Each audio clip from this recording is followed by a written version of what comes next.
Hey, folks. How are you doing this super awesome, fabulous, amazing Tuesday? That's right. It's a super califragilistic, super awesome Tuesday. Welcome to our Men's Health Month live panel. Listen, I'm JQue. I'm your host, and I'm honored to be here tonight. I've created this space to hold a powerful and much needed conversation. It's not just about physical fitness, but it's about mental, emotional, and spiritual well being of men in our communities. That's right. Tonight, it's about telling truth, healing, sharing experiences and resources. It's also about shifting the narrative about health because men are suffering in silence. They're carrying too much weight of the world on their shoulders without the tools, the support, and the space they need to be seen and heard. Now, I brought together an incredible group of men, diverse in their background, rich in experiences, to share their journey, their wisdom with you tonight. And we're talking fatherhood, faith, fitness, trauma, identity, legacy, and everything in between. So, whether you're watching this for yourself, for a man that you love, thank you for being here. Now, I want you to gauge in the comments, share the link, tag somebody who needs to hear this because tonight we're not just having a panel. We are igniting a movement, folks. So let's get into it. But before we dive in, I want you to take the next 30 seconds to share. That's right. Share this live wherever you may be. Share this live. And then we're going to jump right back in. All right. Thank you guys for tuning in tonight.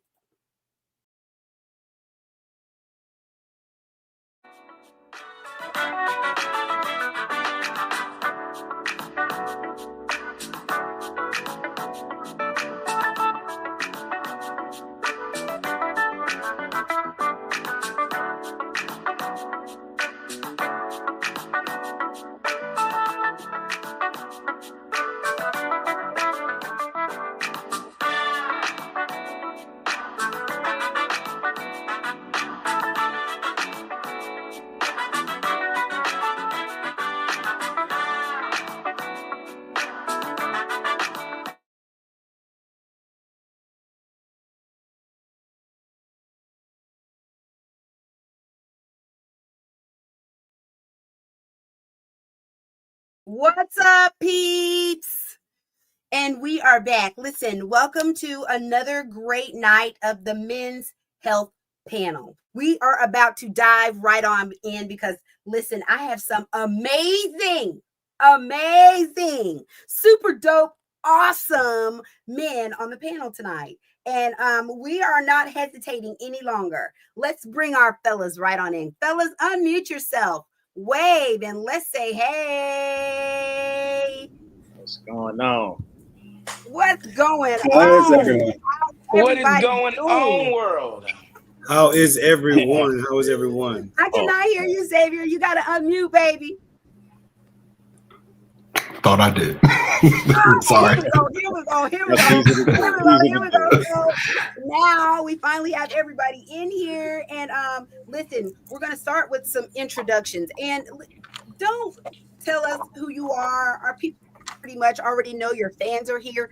But when you have the opportunity to tell us something about you, I want you to think about one question. The question for your intro tonight is, and how you maybe want to explain it is, what is your main reason? I asked you guys here personally. I sent out the invites. I wanted to know.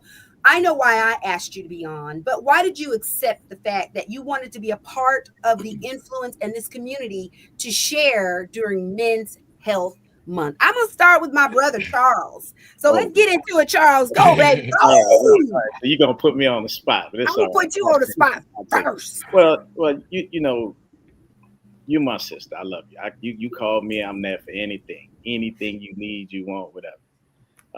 But you know, I really feel honored and thank you for having me on this panel because, you know, I accepted to be a part of this panel because I believe men's mental health, not just physical health. You got that physical thing. You've been pushing me for that. But I mean, as far as the mental health, that's one of the most understood and under discussed and misunderstood aspects of overall well-being. You have far too many men out here that are conditioned to suppress emotion. We don't always tell one another we love one another. That we're taught to tough it out. We suffer in silence. A lot of us do. In which that leads to long-term emotional and physical, and that's generational consequences at that point. So these types of forums are important, especially to the Black man, and Yes. we've got to bring that, like they say, iron sharpens iron. And we have to really start sharpening one another and hold one another accountable and start having those discussions and say, hey, it's all right to talk about it. It's all right to be wrong. It's all right to not be okay, but we have to get it off our chest, and we have to do it with other men.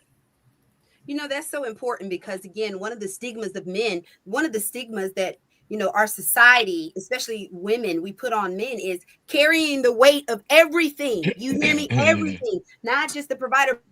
And it's really not carrying the weight. It's not being able to take the weight off sometimes. You know what I'm saying? I think we all carry some weight, but as men, the expectation of to have to carry it all the time can definitely be strange. Xavier, tell us what you doing up in here, baby. What's up with you? I'm so excited to have you on here. What? So typically I am on the other side of the camera. So I know. So it was I guess just me trying to get out of my comfort zone to be in front of the camera and just to tell my story. And I have a 9-year-old. So I guess kind of how your brother was talking about, I want my legacy to be just breaking some of those. Yeah, well, some of those chains of thinking, men don't have feelings and we don't have to talk about them, and that they're an enemy, because they're not. But that's my primary reason for being here. Well, thank you so much for being here, Xavier. It's so great to have you here, especially you being on the other side of the lens. You probably get to see a lot of things or notice a lot of things about people that they probably don't even recognize for themselves because you are visually driven. So It's great to have your point of view on this panel. Hey, prime time, baby. What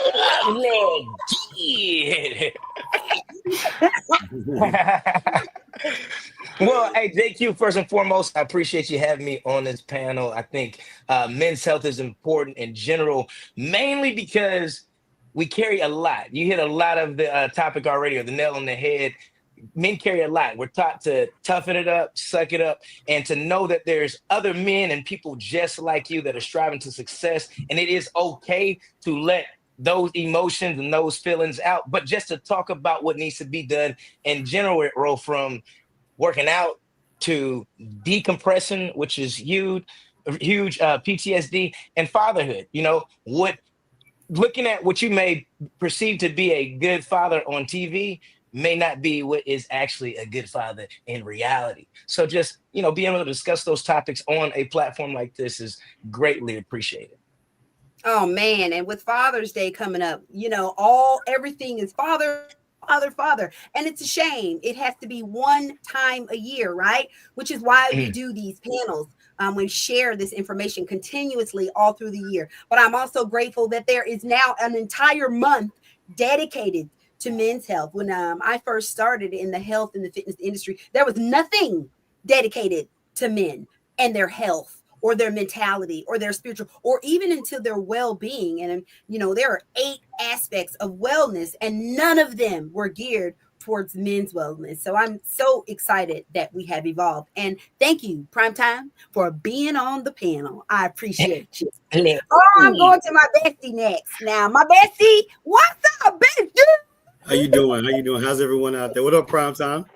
What's going on? Man, I can't call it. How you doing, JQue? I'm doing great, bestie. I love you. I love you too, darling. For myself, I think the reason that I accepted this invitation was because A good friend of mine, one of my business partners and one of my best friends. Every time I come in contact with him or interact with him, the first thing he asks me is, "How's your mental health? How's your emotional health?" And he's one of the first men that has ever done that in my entire life. I appreciate him for that. Shout out to Josh. But he always says that, and it resonated with me because we don't do that enough. We don't talk to each other about how we actually feel. We talk about the girls, we talk about the cars, we talk about the money, we talk about the shoes, we talk about the jewelry and all these things, but we never talk about how we really feel. And I think like Charles said, and how Primetime said as well before me, we don't. There is a stigma or a statistic or a stereotype that plagues men where we're not allowed to discuss our mental health, our emotional health, how we feel, being able to express our feelings, and being able to reach out to people. Reach out to each other as people, as opposed to just being men. And so I think that's very important. I want to be here for that. I appreciate you. Oh yeah. It's important for me that you here too.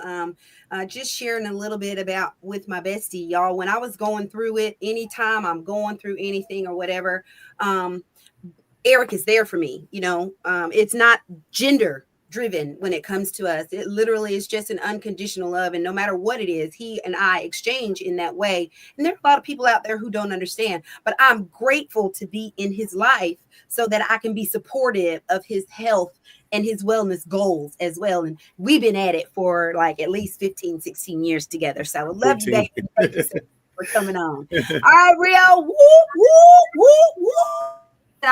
We go way back too, and I'm telling you, I was so excited to have him in my life. Rio, tell us why you're here and what's important to you. Oh, hi everyone.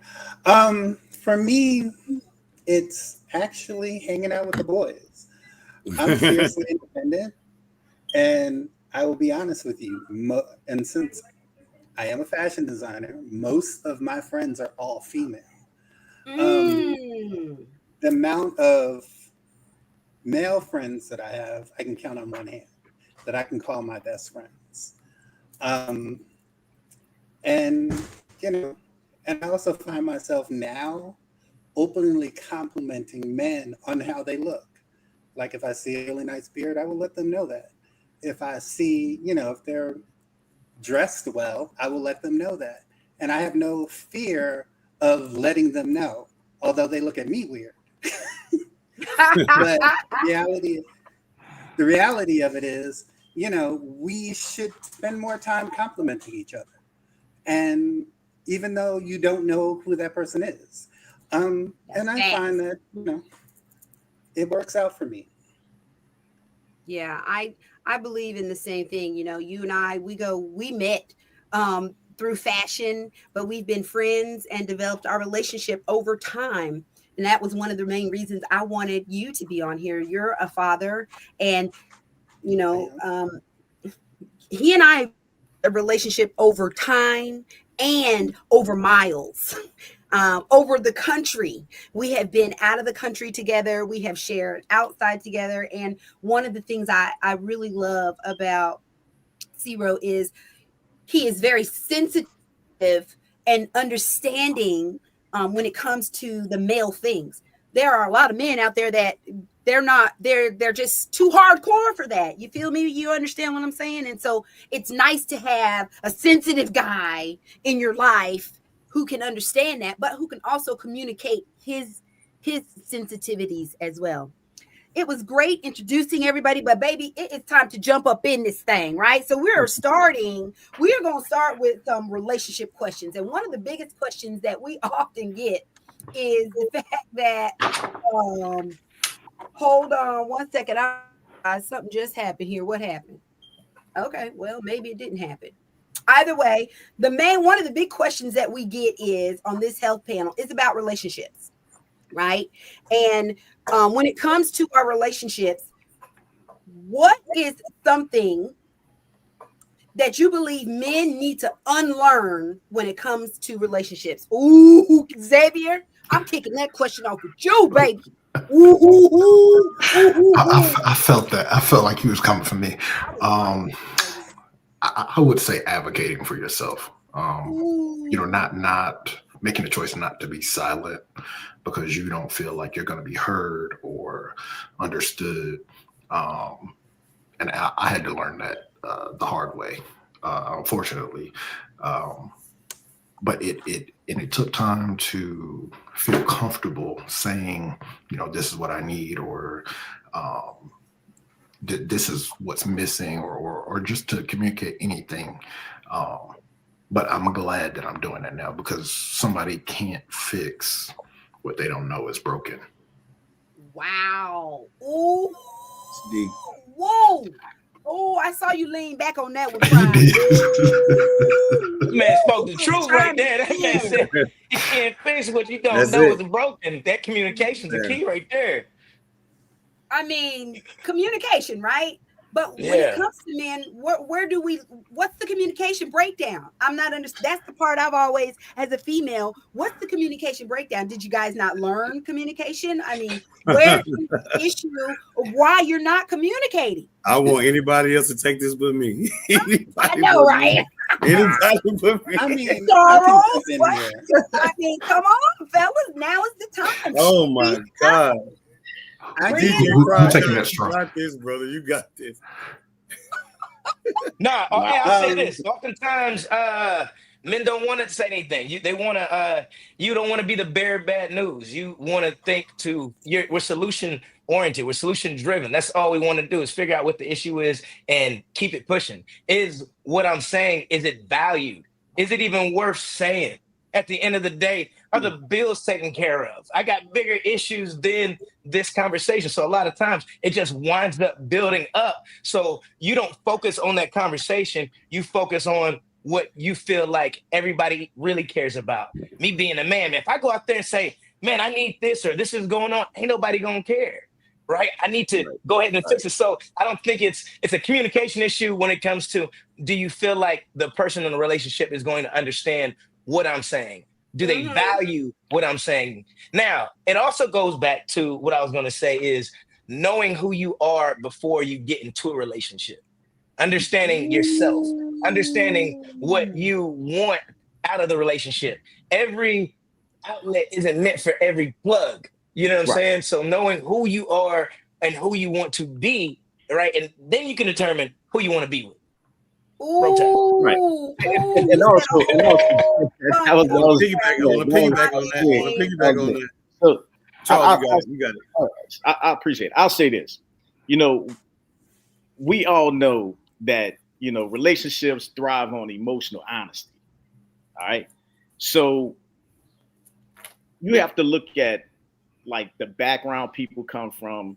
Like, I'll say myself. I come from a background where I was raised by a single mother.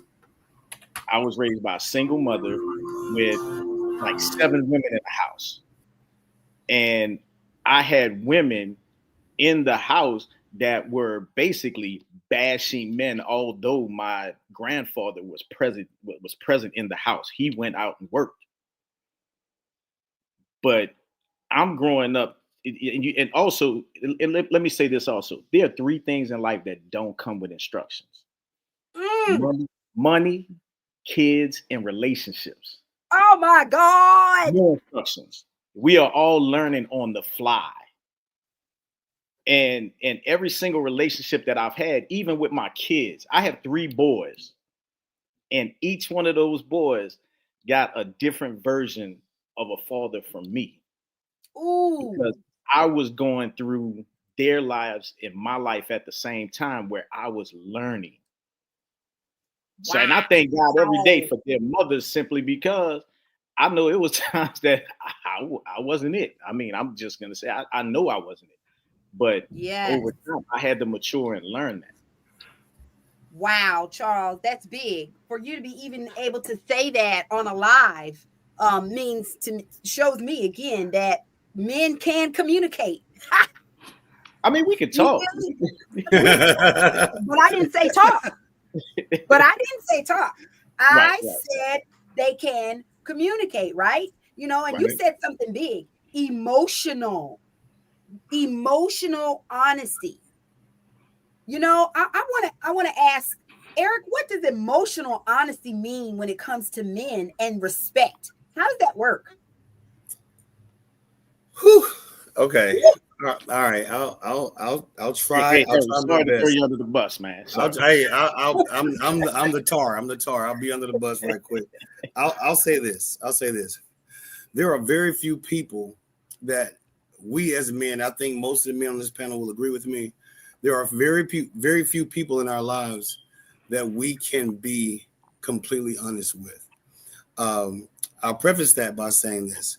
A lot of times we are, as we said before, we're stuck in a set of stereotypes and boundaries as men where we're not allowed to be emotional. We're not allowed to express ourselves fully. And we end up being or coming off as confrontational or argumentative.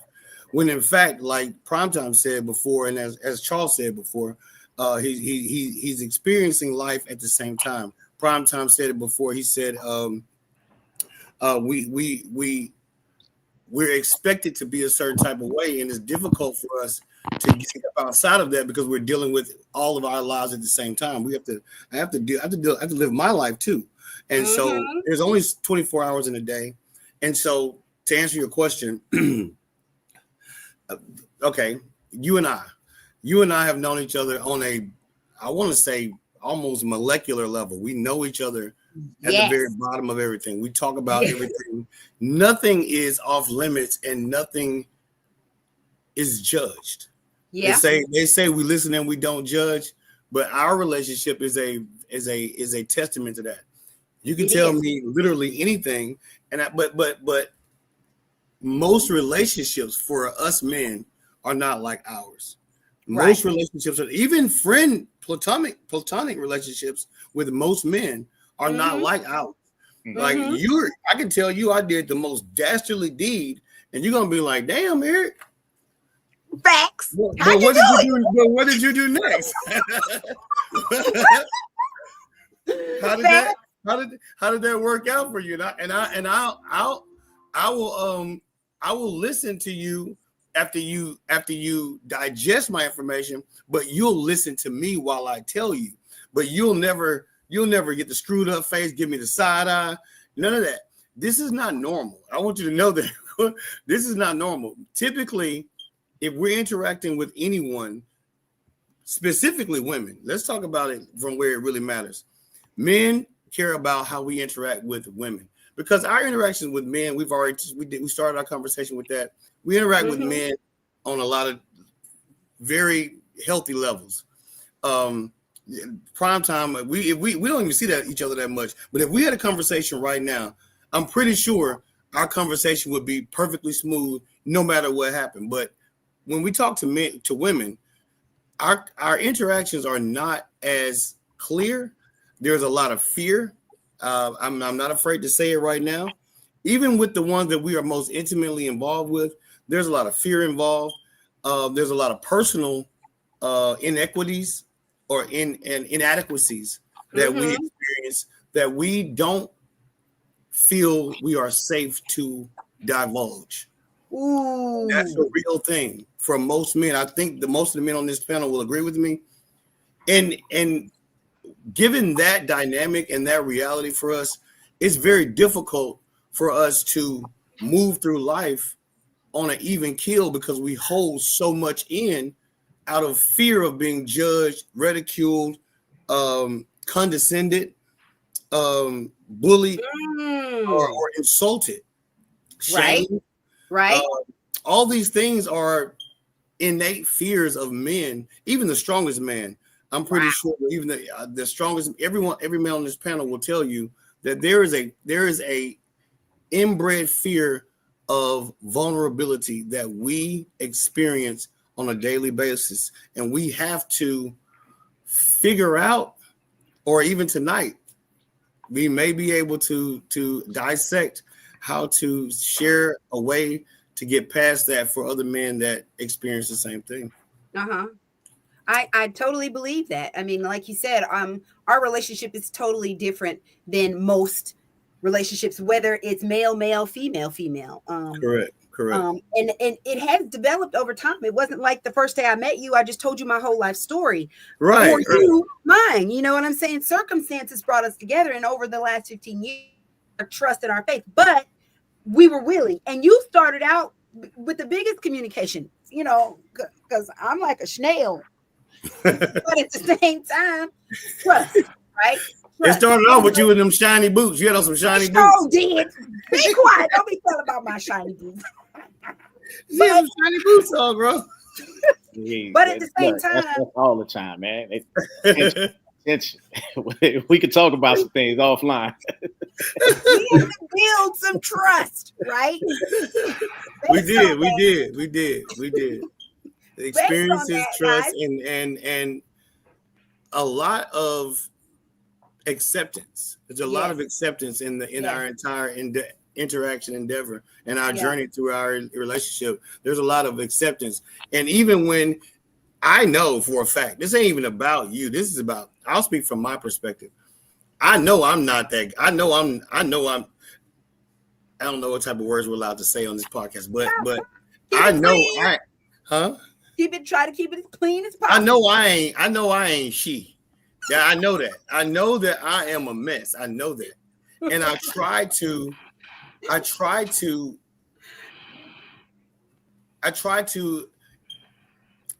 converse that to other people and let them know, hey, you may think this of me, but I'm not. I'm the least of these. I know that. Mm-hmm. So going into this thing, I try to let people know, hey, you may think I'm great, and I may be good at some stuff, but I'm not that guy. I'm not the best that ever was. I'm not even close to it. I'm not even the best of the worst. I'm just a person that's trying his best to be something that matters and something that's of value to the people who are in the sphere of my influence. That's it. But you know, Eric, think of this. What you just said about, I know I ain't. You saying you're imperfect, but that's the premise of a relationship anyway.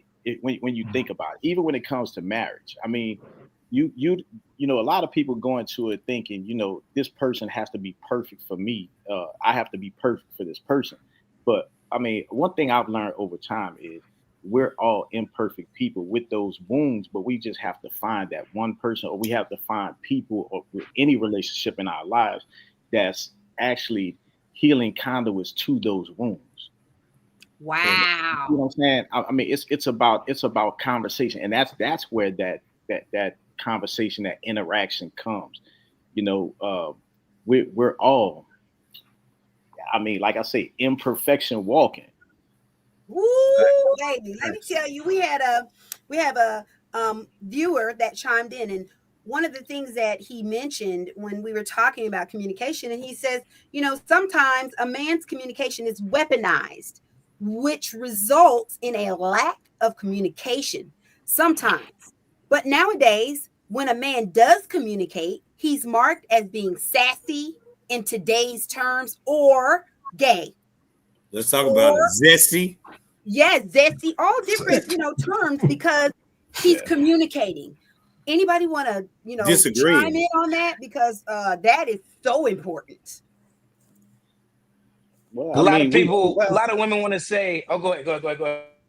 No, I'm just saying, we hurt. I mean, a lot of women themselves, when we come, they say, I want you to be more emotional, but be careful what you ask for. If I put this out here, are you really going to say, are you going to look at me the same? Are you going to respect me the same? Are you going to say that's my man? Or you going to be like, hey, once again, man, tough it out.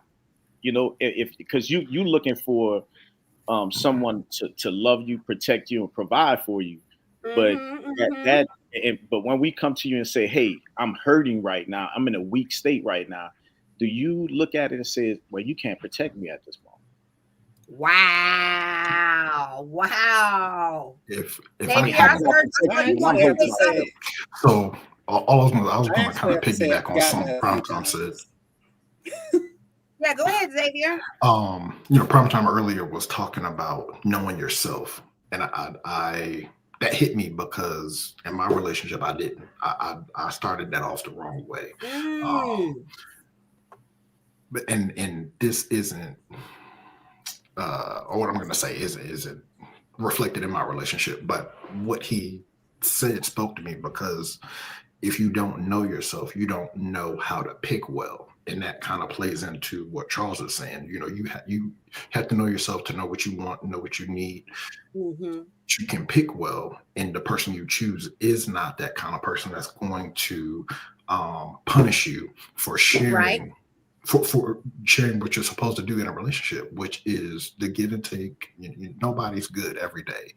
So you have to be able to trust that person to, give that 80% or whatever it is you're lacking that day to support you and lift you up. Wow. Yeah, it's so important also for us to remember that relationships, respect, the roles, those need to be defined. And it's different for everyone. But again, I feel like that's that communication piece. When we move into communication and we begin to understand what it means to have a relationship, does that also mean that there's an aspect of faith or spiritual or belief systems that influence how we feel about relationships, or even how we have healed from past relationships? Because I think in this climate of the world that we live in, we forget about faith and the spiritual aspect of it, and how much are men quietly having to battle the faith and the healing aspect of health. I would like to catapult off of what Xavier just said.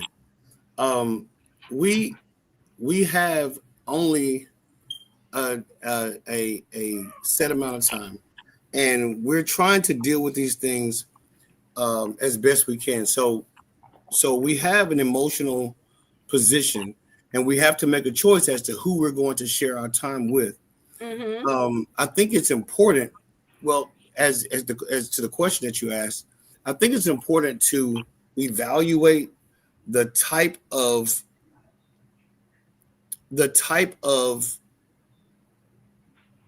standards that the person you choose to spend your time with actually believes, or the standards that they have set for themselves. Because here's the thing, like you said, you gotta give your 80%. You gotta give whatever the percentage that you have.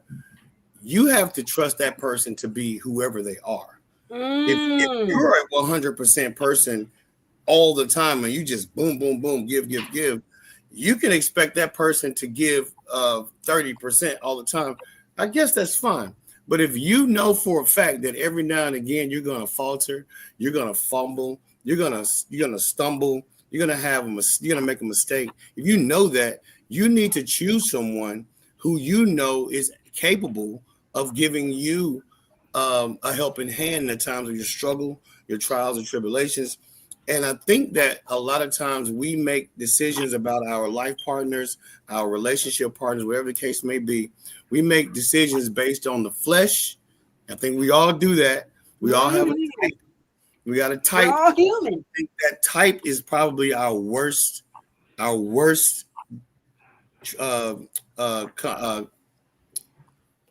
the word I'm looking for? I'm having a brain fart. Our worst contraband. No, well, no. Nah. that too. Hey. But the worst part of us. Our type is typically the worst part of us. It is the worst thing that most people strive to go get their type, but your type is your failure. If everyone went and got their type, then everyone would still be with the person they were trying to find. We all go get our type at some point. Our type is not what we're looking for. What we're looking for is what actually emotionally, spiritually, and physically complements us. Are you sure that's what you're looking for, or is that what you're supposed to be looking for? Need.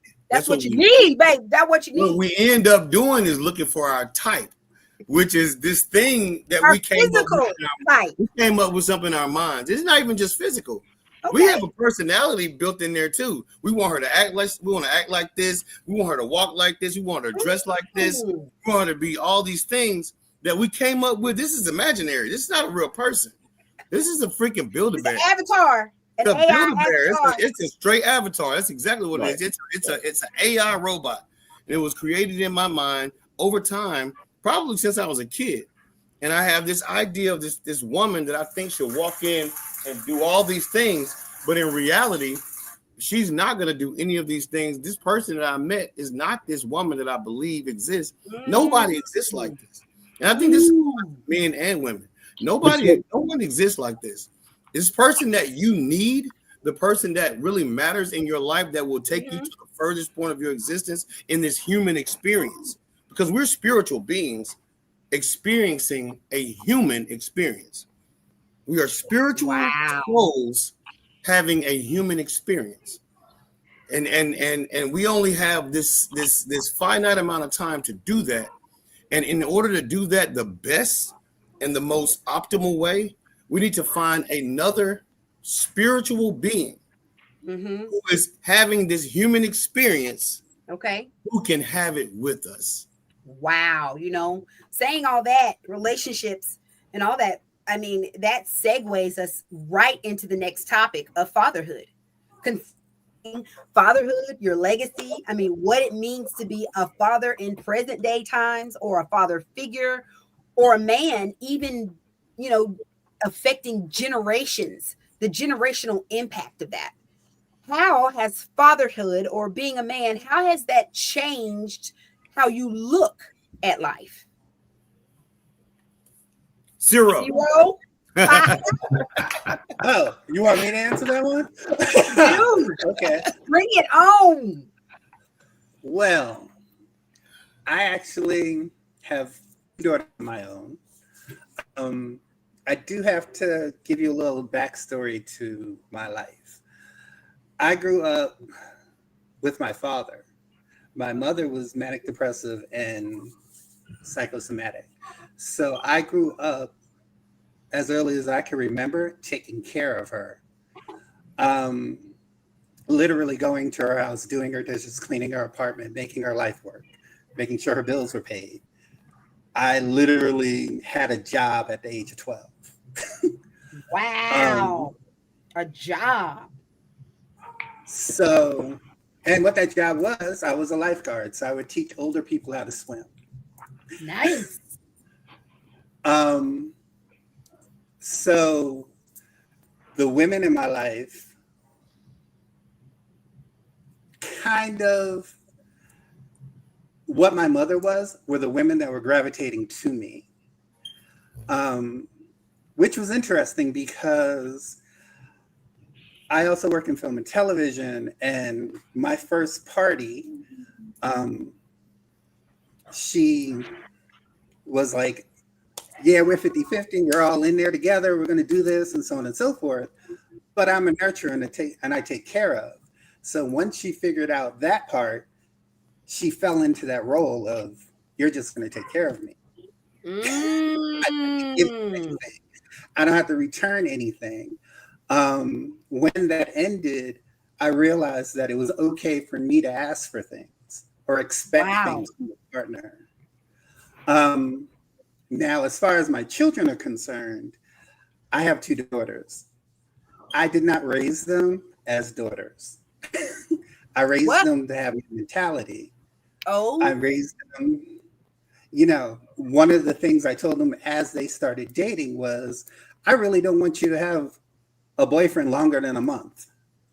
I need you to literally go out and meet every type of man that you possibly can until you can find a partner that you think you can live with. Wow. One of them took it to heart. She's 34 years old, and God bless her, she's still looking for her man. Okay. She's learned. I mean, having a father figure, I'm the same way. I have a great father. He is not flawless, but he has been a great father in my life. I have seen him grow as a father, as a man, and as a person. and as the father. But I also have friends who don't have father figures in their life. They've never met their father. They don't even know their father. So, again, I know that fatherhood is important, but we never hear how fatherhood has changed the man. We always hear how important it is for the child and how important it is for our community. But how has it changed you as a man? What has fatherhood done for you at growing, becoming who you are today? Is it part of something you wanted to do, or did it happen because you became a father? So many different reasons I hear why it happened, but how has it changed you?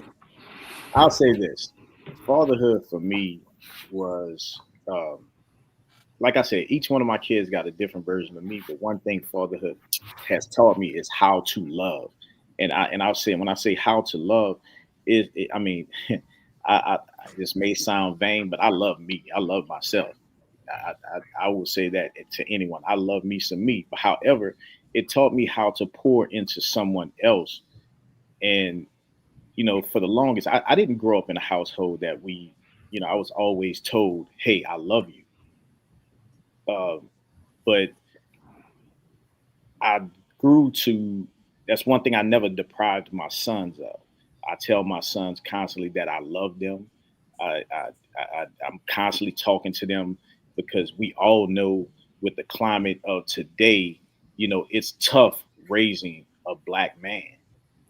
Absolutely. Yes, It's absolutely. it's tough, and they have, not saying that these hazards or these obstacles wasn't always out there, but now it's just that it's more televised now.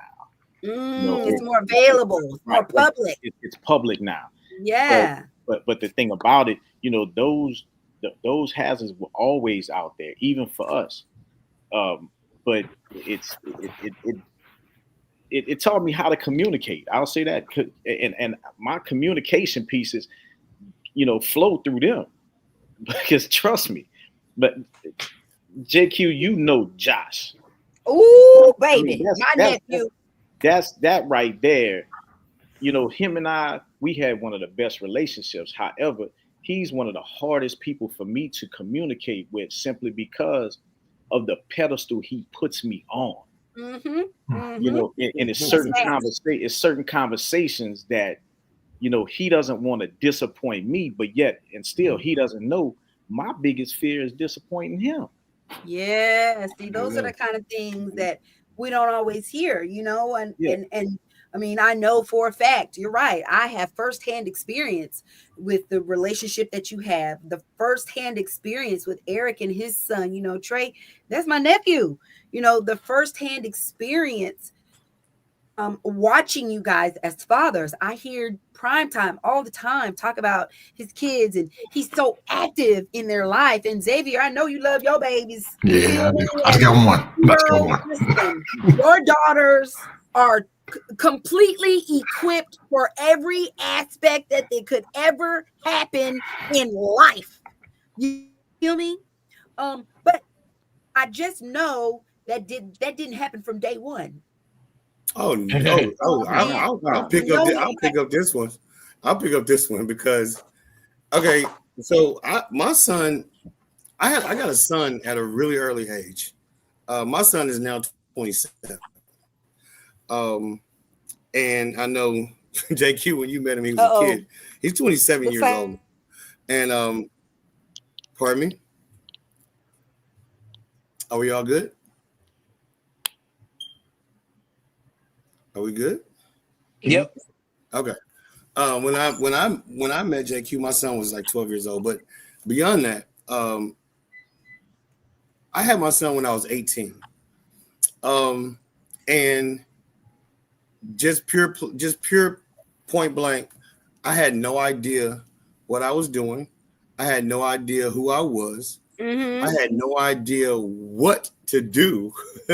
Wow. All I knew is that I have a kid now, and I have a responsibility. I grew up with both of my parents. I grew up with my dad. So one thing for sure, I was never going to have a son. a daughter either, but a son who didn't have his dad. I grew up with my dad every day of my life. I spent with my dad. We did things. He taught me things. He showed me things, and he nurtured me, just like the best parent in the world. He was always there. He's still the same way right now today. He calls me every day. He asks me what's going on. He asks me how I'm feeling. But when my son was born, I realized that there was a mandate and a requirement of me that I had to meet, regardless of what my situation was, regardless of how I felt. And it changed me because before that, and even while that was happening, I was still being this young, carefree, devil may care, whatever happens next type of guy. Even until the point where I met JQue, I was still balls to the wall, wide open, loose cannon. But the reality still remained. Beyond that, I did a lot of those things because I had to make sure that he was good. So it didn't matter what I had to do, and no matter what I had to go through, I knew that I had to, at the end of the day, I had to come home. Mm-hmm. I had to provide. And I think a lot of us men have been taught that providing is money, shelter, food, protection. Provision comes from the root word provideo. Provision, provideo, to see ahead. Mm-hmm. That's what provision means. Provision means to see ahead. And we have the obligation and our accountability, the responsibility to see, to understand what's happening now, to see what's going to happen next, and to make sure that the path before us and our offspring, family, whatever the case may be, is adequate and comfortable for them and ourselves to a point where we can continue to provideo. Oh, wow. That's it. I mean, we have a comment from someone over on the Instagram side, and Roger says he is not a father, but he is a father figure, and it becomes an honor and a responsibility for him having young ones, that look up to him in ways that make him want to be more patient and more understanding. That is great, especially coming from someone who is not a father, to know that we have father figures or people that our young men can look to, even if they aren't the sperm donors of that young man. Taking it back to, the old days when my great grandmother, and it took communities to raise kids, but it also took communities to raise fathers. You feel me? It's not like there's a handbook or you can go Google it, just like Charles said, that they don't teach you. And even if you go to home ec and they teach you how to hold the baby and change the baby's diaper, they don't teach you the emotional that you go through. They don't teach you the spiritual up and down that you go through. They don't even teach you or share with you the things that go on in your head that are just subconsciously being created. It doesn't even have to be somebody that made an influence on you or this, that, and the other. Perpetual chaos. Yes, perpetual chaos. But what's not talked about is that men have perpetual chaos. They think it's only a woman situation, right? Like immediately when the child is born, boom, you got to turn into this man. You got to make the money. You got to provide for the child, and you got to be emotionally strong. You got to demand respect. You got to make a whole lot of money. Oh my God. I just ding, ding, ding, ding, ding. Just because you're a father, all of those things are automatically expected. But how do I do them? Is there a class somewhere on fatherhood? I know there's. I think this is the first one. This is the first one right here. This is how the classes happen. I challenge some men out there together and put together a how to be a fatherhood class where there's a series of workshops or meetups or even online virtual webinars that you can tap into where they're not talking about the scientific stuff or how to change a diaper or the things that you can learn. Those webinars are things that have not even been talked about, that are obstacles or things that need to be learned. in fatherhood. Now, But I'm putting that out there for a challenge because but you know, it's there. I haven't seen it, and I've been around for a long time. JQue, I'll tell you this. It's that's something, to be honest, you can't even put in a book, because Woo, you're right about that. it's all, I think it's all situational.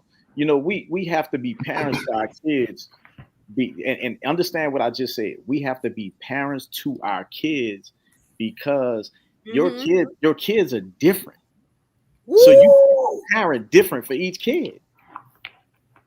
I mean, neither one of my boys are the same. I mean, they don't act the same. They may have, you know, certain parts of my personality, their mom's personality, or what have you, but because they have those learned behaviors, but then they have those different things that they personally need themselves, and we have to learn how to supply that to them. Yeah. So parenting is basically the epitome of love. You have to. I mean, it's like a love language. You know, what's your parenting language? I mean, come on now. Think about it. It is. Well, I mean, being a parent, that's a new one right there. Hey, Charles, I'm gonna have to steal that from you. You got to steal it. You got it. Right? You got it. Parenting languages is crazy. That's a book we can get together and write. Let's do it. Yeah. All right. Well, you know, I still challenge somebody, because even the information, some aspect of the emotional honesty. I could line up probably 15 men and say, what does emotional honesty mean to you? And I would be willing to say that maybe 5 of them would have a real answer. And the other one would be like, well, what is emotional honesty? Not because it's a dumbfounded thing or a stupid question, but because really, have we addressed emotional honesty in men at all? No. Yeah, but were we taught it? All they talk about is emotional intelligence. That's all they talk about. And honestly, emotional I don't think anything, period. It doesn't mean anything. When women say, I want a man who's emotionally intelligent, that doesn't mean anything. It doesn't mean anything. Emotional intelligence ultimately means, in actuality, it ultimately means that I'm capable of recognizing my emotions and discerning between the ones I should act on and the ones I should react to. Okay. That's really what emotional intelligence is. It's not about, oh, I need to spill my guts and tell you everything about me and how I feel all the time. That's not what emotional intelligence is. Emotional intelligence means I recognize my emotions, because emotions are internal. They're not things that everyone can see. You don't wear them on your sleeve. These are things that I experience in and of myself. And once I experience them, I make a conscious decision or an educated decision as to how to move forward based on the emotions that I'm experiencing.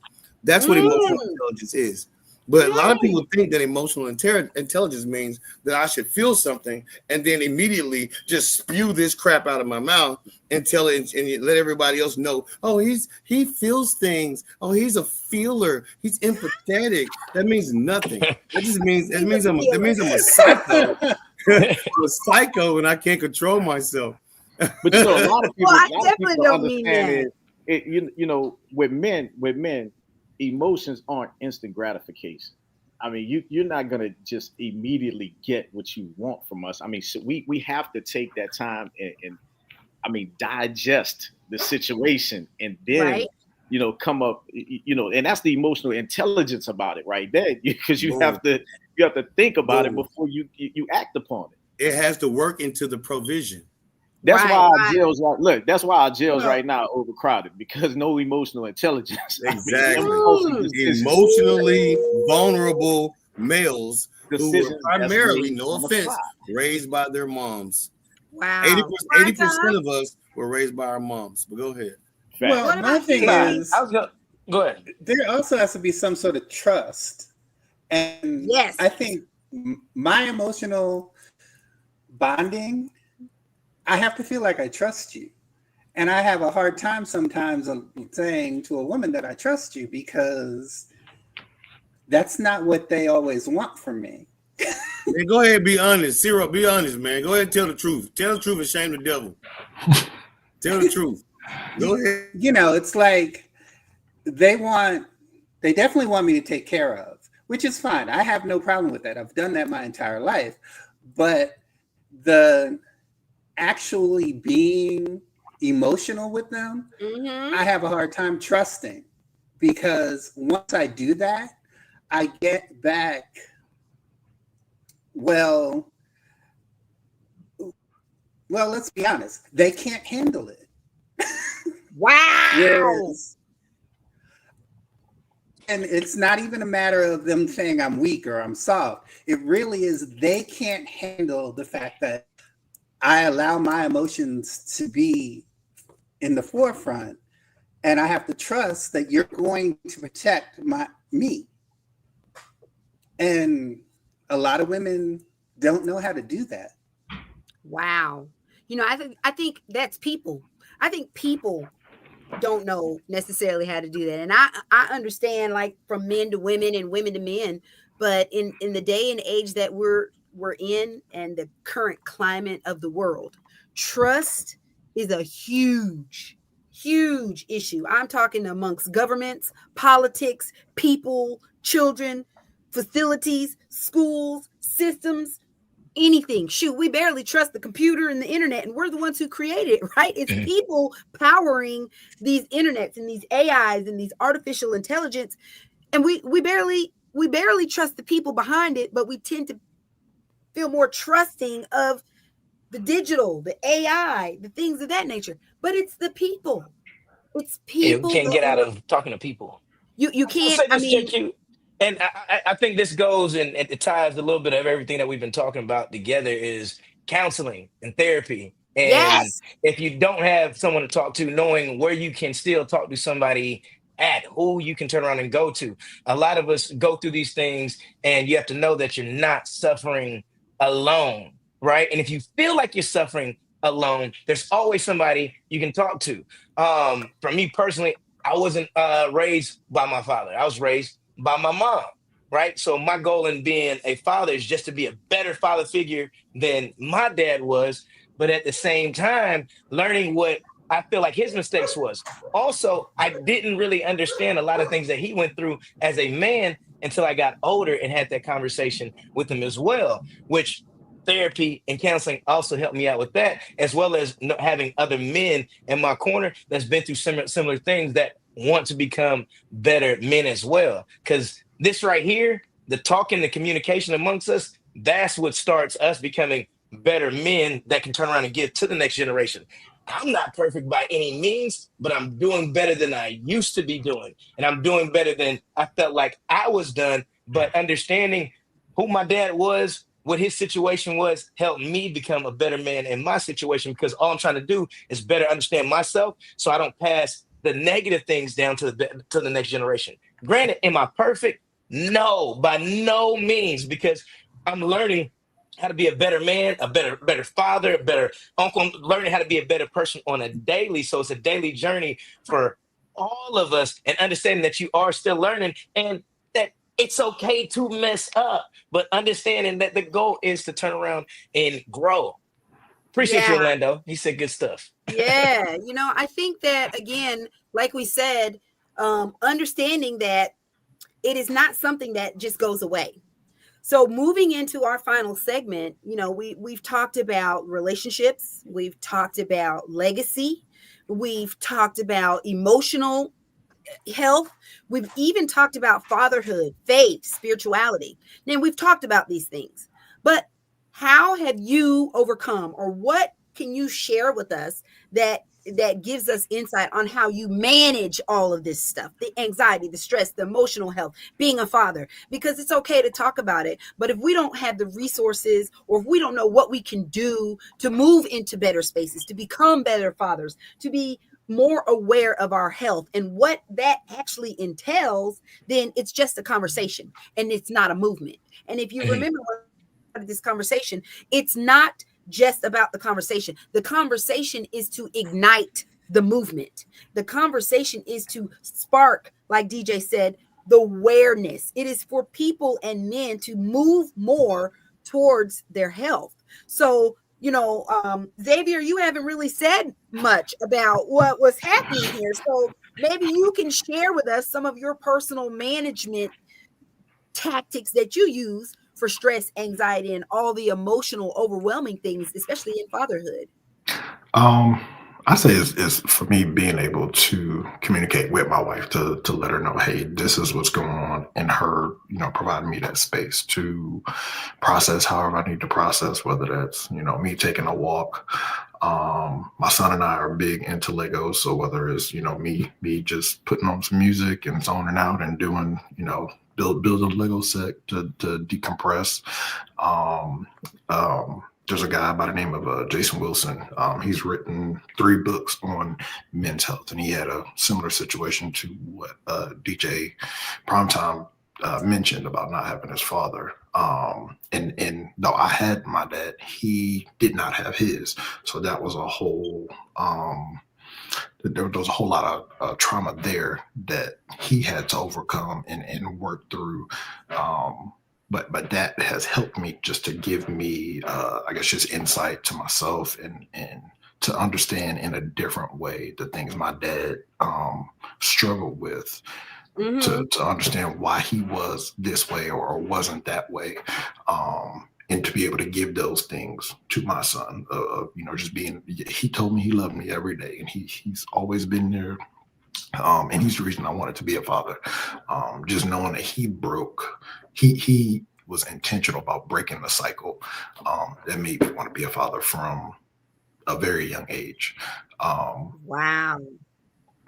But just knowing that, like I said, it helped me to be able to piece some things together that he wasn't able to communicate. And counseling has helped me tremendously in just my life. Thank you so much for sharing that. Charles, would you mind sharing some things that you have used and some resources that have helped you personally manage? Well, I'll say this. I have things that I enjoy doing. I mean, I enjoy going hang with the guys every Thursday, playing dominoes, smoking cigars. I mean, and it's mainly because of the conversations that take place. I'm surrounded there by a group of guys who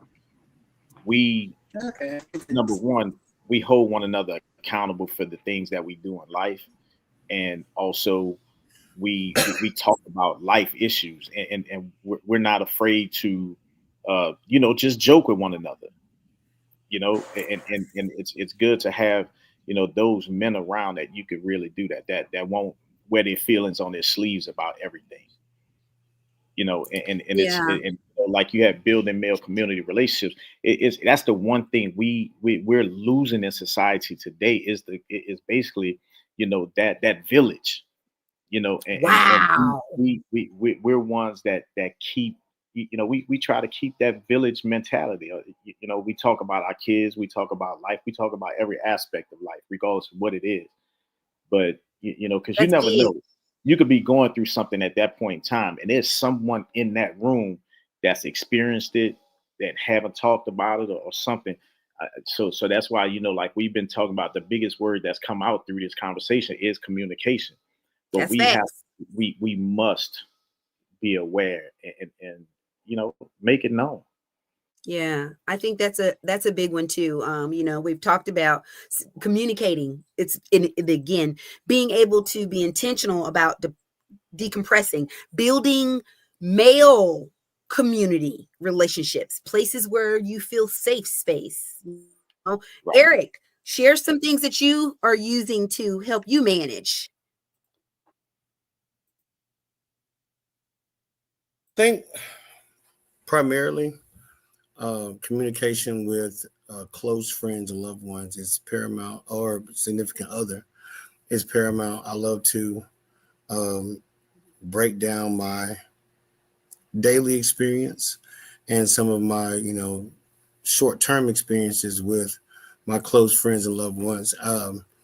Like Charles said, there's always that getaway thing. That getaway. Now it's gonna sound crazy, but I like to go play my game. I go play my game, and I know women hate it, but I go play my game. I play my game for a little while. I get to escape into this alternate universe. I do that for a little while.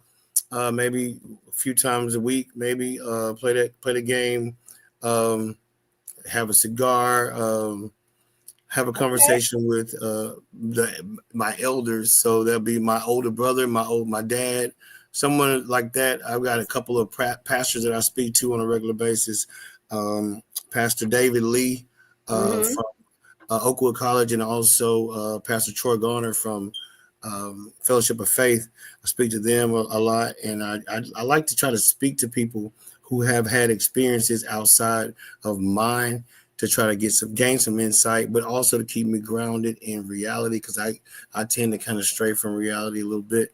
But yeah, just extracurricular activities, and I run a business, like I said, so just delving or just submerging myself into my business and just finding some purpose. I think a lot of men who struggle with emotional and mental health also lack purpose. I think purpose is extremely important. You have to have something that drives you and something that really gives you motivation and a reason to jump up in the morning, hop on your feet, jump in them slides, get outside, get going, and build something that's going to last for the future. That's a lot to me.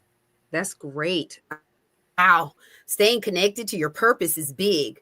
Shoot, some of us don't find our purpose until we old, you feel me? But even once you find it, just even staying connected to your purpose is just like you said, it's hard. And I totally understand how connecting to mentors and people that keep you grounded, shoot, that is huge, huge. C-Ro, what about you? What are some of the ways that you manage, making sure that your stress stays low?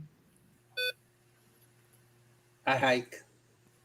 You I there? normally go out and yeah, I'm here. Can you hear me? Hello? Yes, now we can. Okay.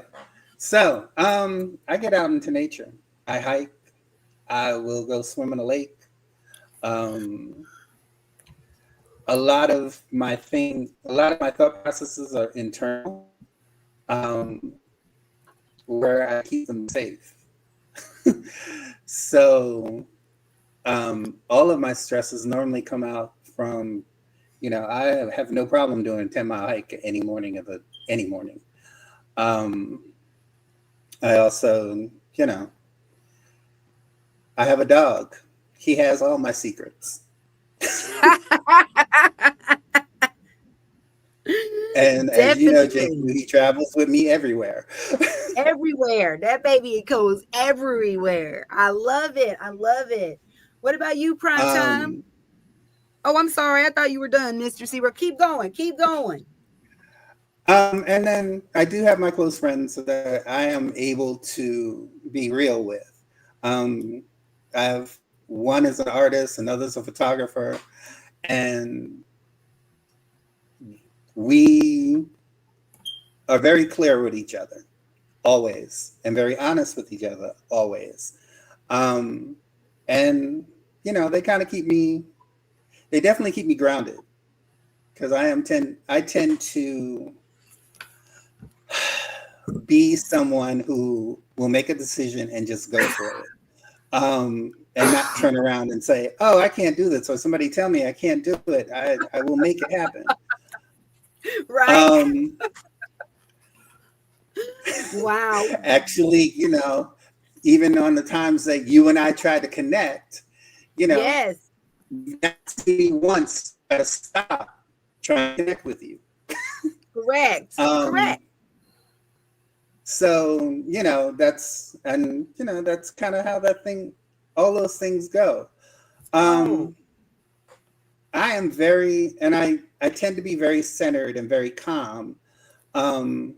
So, and there's one of the things that I live by is there's an answer to every problem. And it's, it may not be clear right now, but you will find that answer as long as you keep looking for that answer. And it may not be what you want. That's it. I'm done. Prime time. What about you? You share some Ah, stuff with you that helps you manage. helps me manage stress is working out.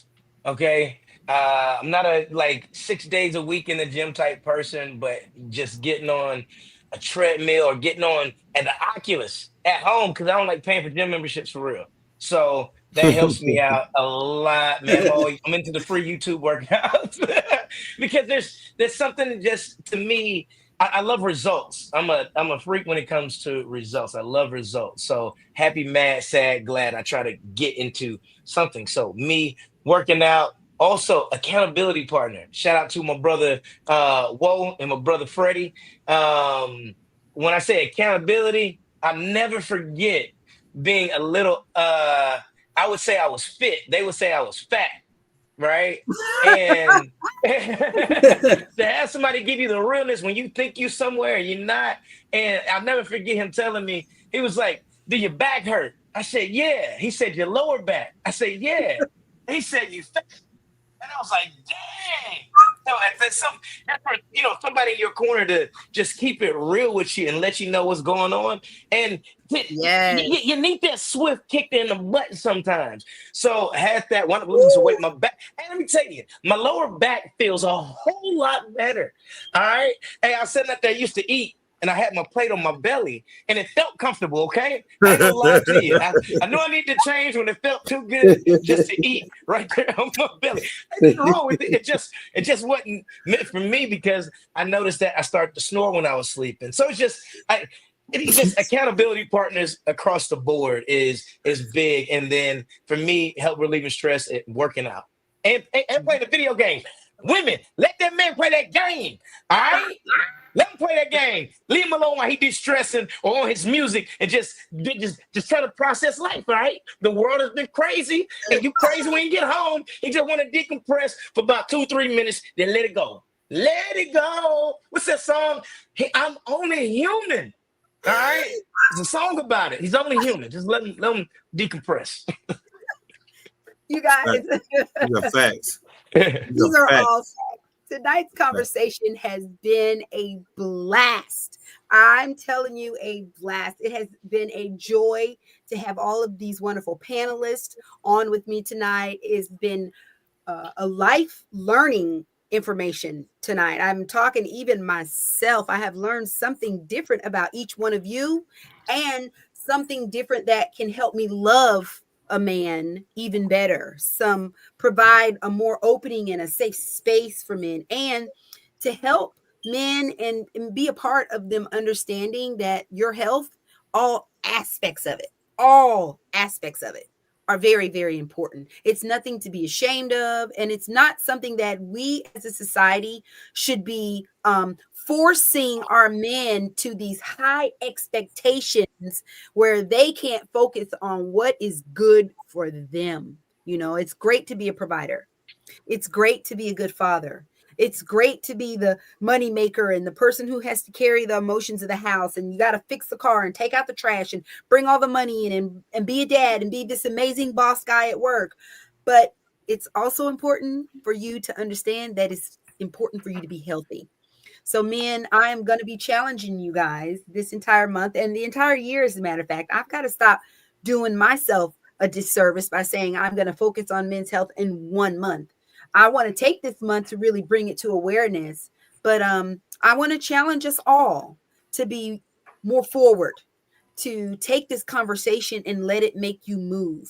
Let it ignite a fire in you for you to do something different, to challenge the man in your life or to challenge yourself if you're a man tuning in, to take yourself to a greater health height and be intentional about it. Put it on your purpose list, right? Something. And if you are unsure of what it is, all of these guys on this panel, their information will be linked. Connect with them because they're doing it. They've been doing it. Now, they're not flawless, but I'm sure they can help you find your purpose. I'm sure they can connect you with building relationships in a community. I'm sure they can help you get outside in nature, connect yourself with resources that can help you manage your health, all the things. And I think that's it. Shoo. We've talked about so much. Oh my God, Lord. I mean, I got to go watch the replay just so I can figure out, Lord, right? But I'm itching with fire to share this because I know that somebody somewhere has got to hear it. I know that there's a man out there somewhere tonight who watched this and their lives are changed. And that's the purpose of this. That's the purpose, to change, to be a catalyst for change and be the trajectory for someone to change and love themselves more towards better health. We're going to close out by giving a virtual high five. Close out. Everybody high five. Boom. Listen, folks, thanks for tuning in with me tonight. Thanks for listening and watching another Men's Health Live panel with your girl, JQue. If you're watching this on a replay, please share it. If you're watching snippets, please share it. If you don't want to share it, write it down and tell some information that you've learned tonight from somebody else. But whatever you do, make sure you love on our men. And if you're a man watching, I love you. Make sure that you take care of your health. I'm going to ask the fellas to come back in. We're going to say goodbye and we're going to call it a night. I will see you guys Tuesday because this is happening for the entire month of June. We're talking different topics. I have a different panel every Tuesday. And if you have some questions that maybe you'd like for us to address, please make sure you drop them in the comments. I read every single comment and I scroll and look at everything. She does. And I trying to watch a movie and she reading the comments. I don't know. My bad. I didn't mean to tell you. I'm doing it, right? Because I'm interested, I'm engaged, and I'm really passionate about this. And so what you say matters, and men's health matters. Thank y'all so much for joining us tonight. Mwah, and have a beautiful day. Bye. Peace and love.